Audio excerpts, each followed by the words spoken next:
Hello and welcome all to episode 9 of the E-Talk featuring Don, Brett, and Shri. This week we got a meaty topic and it deals with a question that has the industry in a tizzy. And that question is, where do you find digital talent? Then once you find them, what do you do with them?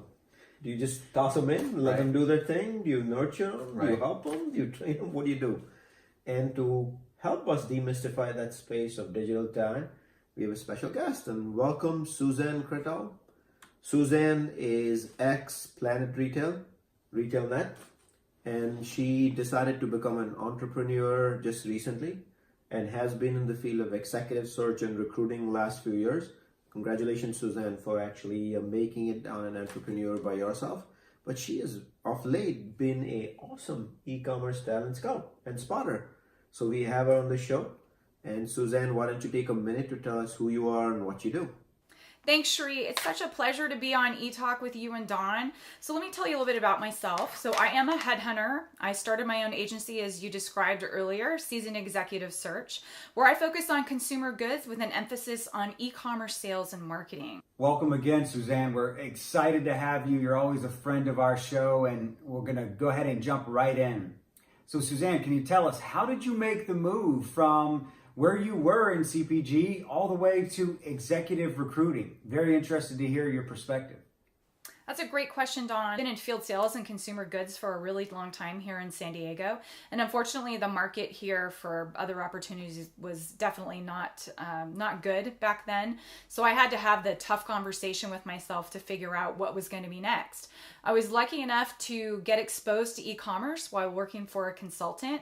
And it really sparked my passion and attention because that's all my clients wanted to talk about was e-commerce. And I just, I took all those learnings from, both of those wonderful stints in my career and transitioned into recruiting, being able to really help people excel, talk about themselves in a way that's impactful when they interview. But not only that, I've created some great friendships along the way, and I have learned so much from everyone I talk to. So it just makes me a better recruiter, a better career coach, and helps me guide people to the path that they were supposed to be on all along. And that's something I think that's really important for all of us. Is I hope you all find your passion and that you're able to find a position within a company that you can really explore that and build upon it, because it's such an important gift. Suzanne, you are so right indeed. It's very important to be passionate about the space that you're actually running a career in or developing your career in. I've spent so much time in the brick and mortar world, much like yourself. You spent over a decade in the brick and mortar world. But it's truly when I started working in digital, that too in e-commerce roles, that I truly found my calling. So Suzanne, career paths, linear or not? In 2019, our careers take such a different path than they did, when my parents were growing up. I mean, I was taught that you stay with the same company your entire career, you're loyal, and you get that gold watch then you retire. But that just isn't the way it happens anymore. And in the digital and e-commerce world, everything is changing so rapidly and all the time that you can't really plan. You have to go with the flow, right? So I think your career has to kind of take the same path. What I would say though is that you want to have a dynamic, diverse career. You don't want to just focus everything in one area. If your goal is to get into the C-suite or a high-level management position, I think you really do need to diversify your career and take those rotational jobs like a trade marketing role, a brand management role if you can, a sales role. Those things will all add to the overall value of your resume and make you extremely marketable. I would completely agree with your points. I think the old mentality of it's a hockey stick approach are somewhat antiquated. With digital, my background is 15 or so years, a third in sales, carrying the bag and developing the AOPs and the JVPs. and selling to the customer. A third's been in revenue growth management or trade marketing, running the P&L, developing the commercialization plans, and the other third's been in e-commerce. So Suzanne, let me ask you a question. What is your first fallback, the number one place you go in the pursuit of digital talent? Networking is such an important part of my business. The best candidates come from referrals. I love to make time for people to just sit down and talk. And in fact, Sheree, we met up recently, right? We were over at the Natural Product Show earlier this month in Anaheim. Really appreciate you taking the time to sit down with me. So Suzanne, now that you've shared with us where you go to find digital talent, what do you actually converse with digital talent to find out if they can survive the high pressure of being in these digital jobs?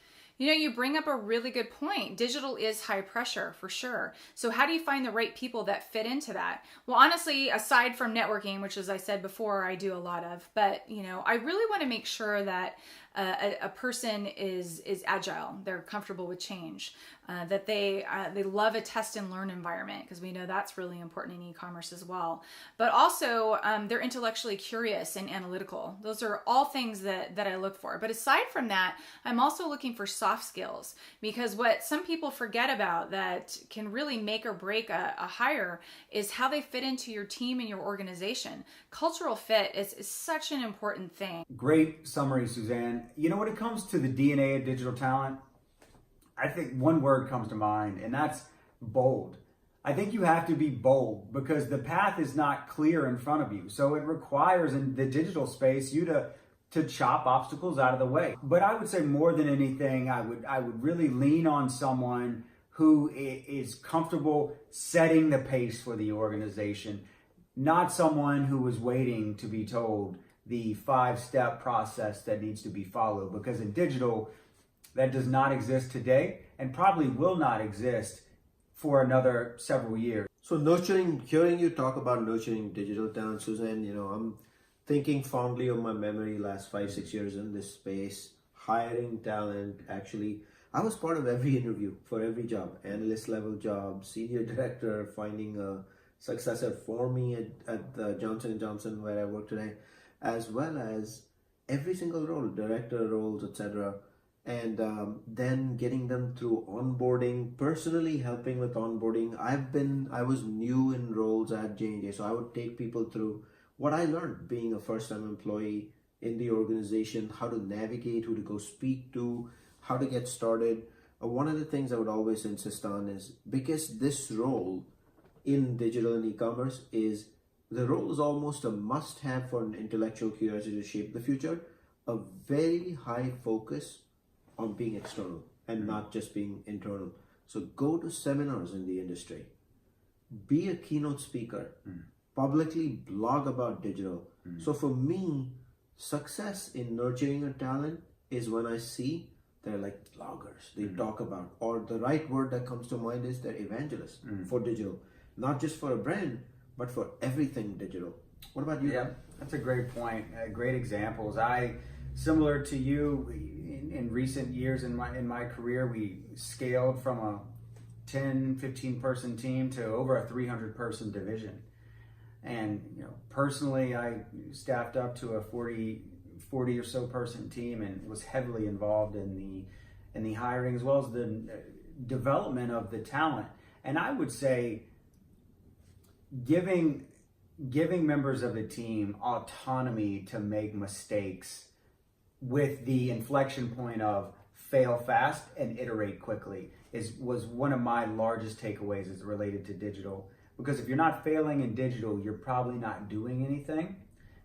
So I would say giving the autonomy and empowerment to those on your team is one thing that I found to be highly, highly successful in empowering my groups. Would love your perspective and closing thoughts on how does one aspire to the prestigious VP of e-commerce? Suzanne, tell us what you think.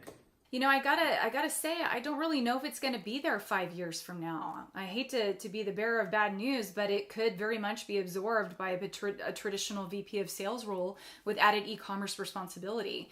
So not to sound like a broken record, but this is why it's so important to diversify your experience and your resume, because I want to make sure that you're set for success in the future.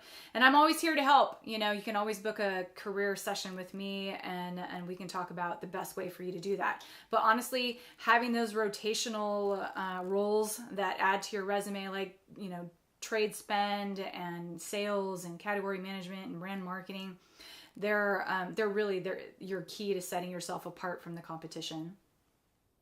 All right, so that wraps episode 9 of the E-Talk with Don and Shree. Thank you for everyone who tuned in. We will be airing episode 10 next Monday. Please tune in. The discussion is the kryptonite of CPG, which is D to C. That rhymed a bit.